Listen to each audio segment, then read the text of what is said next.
Hello guys, good evening, welcome all. So let's get started for the day over here with economics chapter 2. तो यहाँ पे economics जो है हमारा हमने 11th में जरूर पढ़ा है, बट 12th स्टैंडर्ड में जब हम ये चैप्टर को पढ़ रहे हैं तो एक चीज याद रखना गाइस, 11th और 12th का जो कनेक्शन है वो लगभग ना के बराबर है। अब 11th में आपने जो भी पढ़ा हुआ है, पप्पू, बेरोजगारी, गरीबी, इधर इसका कोई कनेक्शन नहीं है। यहां पे जब हम इकोनॉमिक्स पढ़ते हैं तो इकोनॉमिक्स बेसिकली दो हिस्सों में बटा हुआ है, एक माइक्रो और मैक्रो। आपने सुना होगा, isn't it? One is called as microeconomics and one is called as macroeconomics.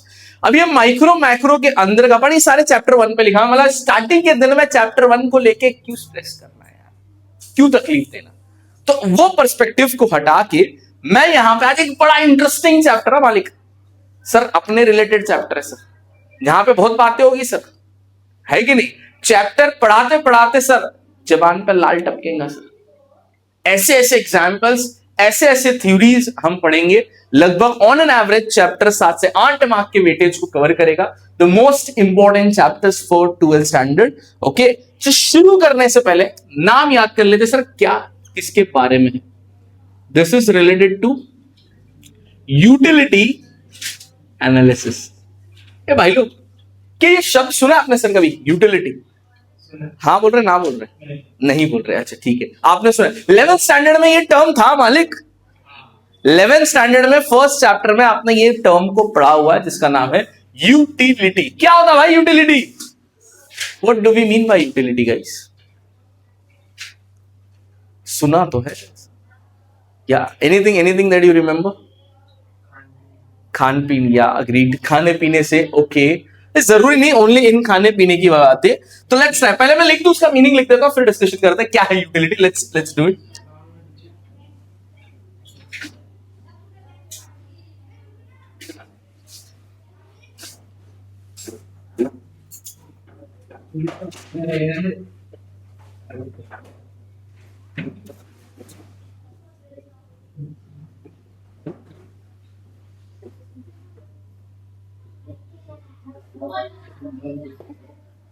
Sir एक मीनिंग मैंने आपके लिए लिख दिया है सर, देखना क्या लिखा हुआ है।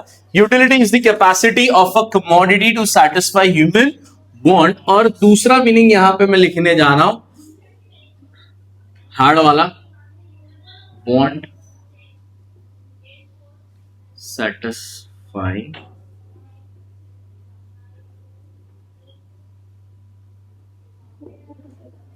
हार्ड वाला डेफिनेशन यहां है, इजी वाला डेफिनेशन यहां। लेट्स राइट दोनों में क्या लिखा है समझते हैं सर। सर फर्स्ट डेफिनेशन को अगर मैं रीड करूं यहां पे, what I can understand, what it has been written over here, that utility is the capacity of a commodity to satisfy human want. क्या बोला है सर, एक बार साथ में बोलिएगा। Utility is the capacity of a commodity to satisfy human want. और दूसरा वाला क्या लिखा, वांट सैटिस्फाइंग पावर ऑफ। कुछ समझा? मीनिंग लिख दिया भैया, फिर भी नहीं समझ रहा, नथिंग, कुछ नहीं, थोड़ा। चलो लेट्स ट्राई टू अंडरस्टैंड। एक बात बताओ, जिंदगी में भूख लगा है कभी? सर रोज लगता, अब भी लगा, अब भी लगा, अब भी तो अब भी खाएंगे सर। अब आप लेक्चर आए हो, बैठे 8 घंटा सर लेक्चर बैठे, सोचो क्या दर्द होएगा सर। इधर का दर्द अलग, पेट का दर्द। सो आप बैठे बैठे सोच रहे हो कि कुछ तो खाना चाहिए ना भाई। लेक्चर खत्म हुआ, जैसे बाहर निकले दौड़ के निकाल वड़ा पाव भाई, तो ट्रिपल राइस। अभी थोड़ा टाइम है ना, मतलब है कि हाँ, वेज हो गया ना, हाँ तो फिलहाल इसलिए बोला चल निकाल वड़ा पाव, लगाते कंपटीशन। तो एक बात बताओ, जस्ट इमेजिन आप बहुत भूखे हो। क्या बहुत सर, वो गर्मा गर्म है ना, तेल पे वड़ा तल रहा है सर, आप देख रहे हो, और जैसी गर्मा गर्म वड़ा बाहर निकाल रहा है सर वो छन्नी से, जब और पानी आ रहा है सर वो पाव चीरता है, चटनी लगाता है, कुछ तो ऊपर से भी डालता है भाई, फिर उसके बाद वो वड़ा डाल के सर आपको दे रहा है सर। कैसे लग रहा है सर? सर देख के इंतजार हो रहा है कि नहीं सर आप खाना शुरू करते, लाओ वड़ा पाव। और हमने सर वो पहला बाइट, सर लग रहा है सर, वो टेस्ट आ रहा है सर। सर एक मिर्ची साथ में और मजा।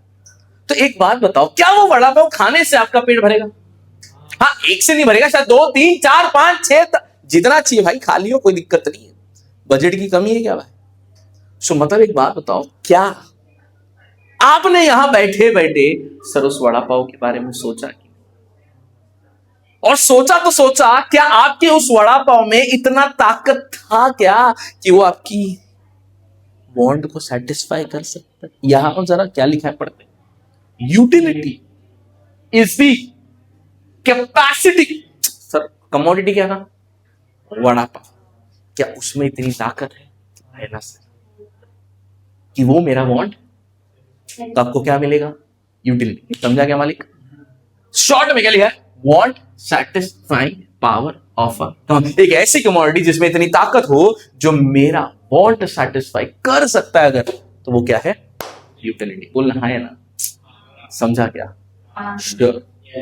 पक्का? मुझे आज भी याद है सर, वो स्टूडेंट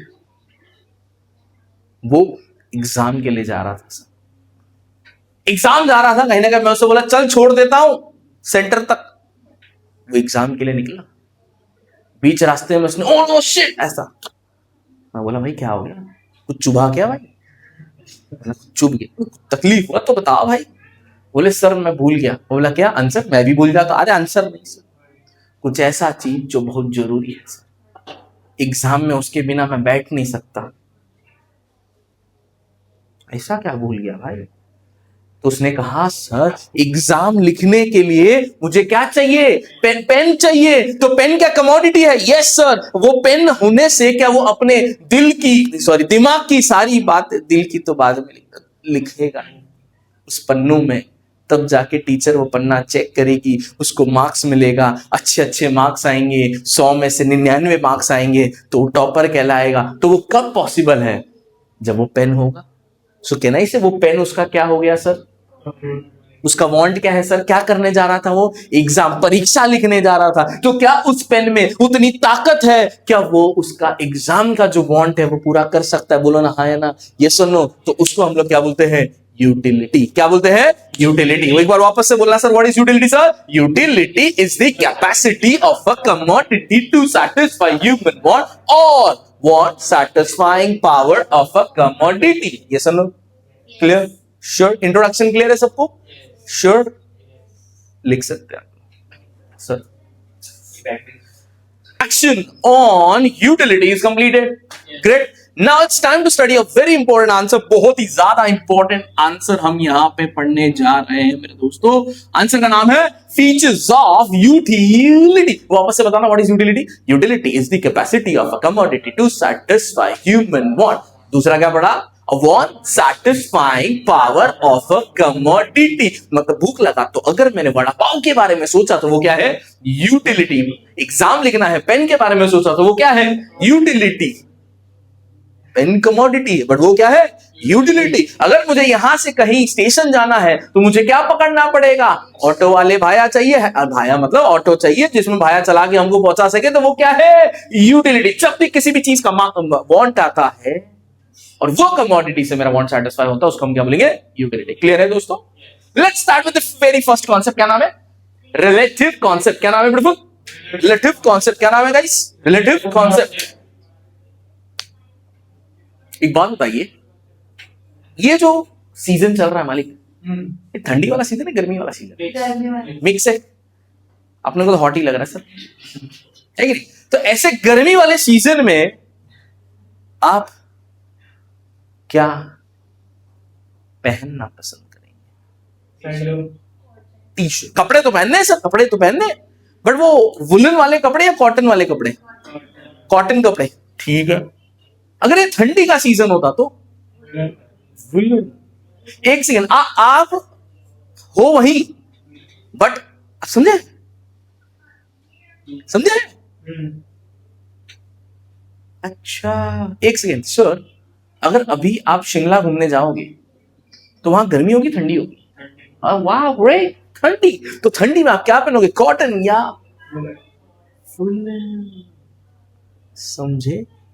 बट यही राजस्थान घूमने जाओगे तो कॉटन। एक सेकेंड भाई, बंदा सेम है बट बंदा कपड़ा चेंज कर रहा है यार बार, चेंज मतलब चेंज तो करेगा बट कपड़े पहनने का जो वो क्लोथ्स का टाइप है वो भी चेंज हो रहा है सर। क्यों क्यों क्या हुआ यहां पे? क्या बदल रहा था? जगह बदल रही थी ना सर, और जगह के साथ क्लाइमेट बदला। तो कैन आई से यूटिलिटी डिफर्स फ्रॉम सीजन, है ना? तो मतलब क्या मैं उसको ऐसा लिख सकता हूं क्या? Utility differs from time to time and place to place. सोच के देखो ना, सही है क्या? क्या यूटिलिटी समय समय के साथ बदलता है? Yes sir. जगह जगह के साथ बदलता है? Yes sir. फॉर एग्जाम्पल अगर हम यहां पे देखें, एग्जाम्पल यहां पे अगर ले ले तो sir hot hot summer season में और कोल्ड विंटर सीजन में मालिक क्या पहनोगे? अरे बोलना, हॉट में क्या पहनेगा? कॉटन क्लोथ्स या वुलन क्लोथ्स? Cotton clothes. और यही चीज दोस्तों, यही चीज जब आप कोल्ड में ठंडी की जगह में रहेंगे तो क्या पहनेंगे दोस्तों? तो आप पहनेंगे वुलन क्लोथ्स। क्या पहनेंगे दोस्तों? Woollen clothes. I hope so सबको पहला पॉइंट क्लियर हो गया। पहले पॉइंट का नाम क्या है दोस्तों? Relative concept. क्या नाम है? Relative concept. क्या नाम है? Relative concept. Differs from and differs from time to time and place to place। अरे time to time and place to place। समझ गया मालिक? सिर्फ याद कर लेना है सर, अंग्रेजी हम लिख लेंगे। आपका काम लर्निंग है, आपका काम सीखना है बस, और क्या है। ठीक है, नेक्स्ट नाम क्या लिखा हुआ दोस्तों? क्या पढ़ना? Subjective concept. तो अगर मैं यहां पे आपसे पूछूं, गाइस हम सब इंसान हैं और हम सबको भूख लगती है, बट सर अगर आपके पास पैसे होंगे तो आप स्ट्रीट में जाके क्या खाना पसंद करोगे नाश्ते में? मेंदू वड़ा खाएंगे सर, मेंदू वड़ा, चटनी सांभर, चटनी चटनी। सर आप क्या खाएंगे? वड़ा पाव। सर आप? सोचो सर, पैसे की कमी नहीं है सर। फ्राइंगी खाएंगे, चीज वाली, चीज नूडल्स फ्राइंगी बोल देते हैं आपके लिए सर। सर आप? टाइम मतलब सर अभी तो फिलहाल समझो शाम का समय है तो क्या खाएंगे? शॉर्मा। सर आप? एग्स। क्या एग्स? मैं कहीं और जा रहा है भाई, टेंशन में आ गया मैं, है ना सर? मैम आप क्या खाएंगे? नूडल्स शाम में, टन टन टन हवा पे, है कि नहीं? उड़ा उड़ा के बना के देगा, मुंह खोल सीधा अंदर। तो मतलब सर यहाँ पे मैंने देखा कि कोई फ्राइंगी मांग रहा है, तो कोई वड़ा पाव, कोई मेदू वड़ा, कोई पानी पूरी, कोई सेव पूरी, कोई पिज्जा, कोई बर्गर, कोई नूडल्स मांग रहा है। तो एक बात बताओ, क्या हम इंसान है? हम सब मांगते हैं, मांगना तो हमारा कर्म है, बट मांगने का तरीका अलग अलग है। ये कुछ और मांग रहा है तो ये कुछ और मांग रहा है। ये हाँ देखो, कोई खिला रहा है तो अलग बात है, देखो घमंड नहीं करते, जो मिला वो चुपचाप ठूस लेते, ये सुनो। बट यहां पे अगर मैं सिचुएशन में चेक करूं तो कैन आई से यूटिलिटी जो है इट डिफर्स फ्रॉम क्या बोलेंगे? It differs from person to person. अरे बोलना मालिक, समझ रहा है क्या? अरे यस और नो? अरे what is subjective concept? So subjective concept is that concept which differs from person to person. क्या बोलेंगे? Person to person. अरे यस और नो? तो मतलब एग्जाम्पल अगर बात करें, फॉर एग्जाम्पल एक क्या बोलते हैं उसको, student have utility of economics text book. सही बात है ना? आज जैसा स्टूडेंट होगा तो कहीं ना कहीं वो इकोनॉमिक्स की किताब को लेगा और पढ़ाई करेगा,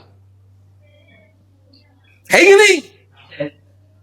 बट अगर यही चीज मैं उस दिन रास्ते से जा रहा था, कुछ भी नहीं खा रहा था, रास्ते से जा रहा था कुछ भी, उसी वक्त मेरी नजर उस पर पड़ी,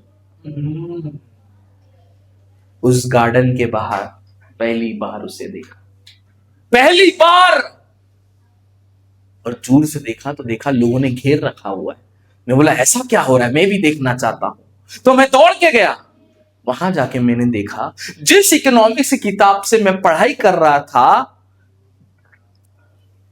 वो भेल वाला भैया वही कागज मोड़ के भेल भाई भेल भाई बोल भेल बोलो भाई भेल बोलो भाई भेल बना के दे रहा है। मतलब क्या दोनों को टेक्स्ट बुक चाहिए, बट दोनों का यूटिलिटी वांट सेम है, अलग अलग है। स्टूडेंट के लिए पढ़ाई है, उसके लिए भेल है। अरे बोलो ना हाँ है ना। तो मतलब sir student having utility of economics text book, but in the same time भेल seller is using it to serve the भेल। अरे बोलो ना हाँ या ना, यस और नो। तो मतलब समझा ना, कमोडिटी है के बाद sir percent to percent differ करता है। अरे बोलो हाँ या ना, ब्यूटीफुल, यस और clear. How many points completed? 2। पहला नाम क्या है?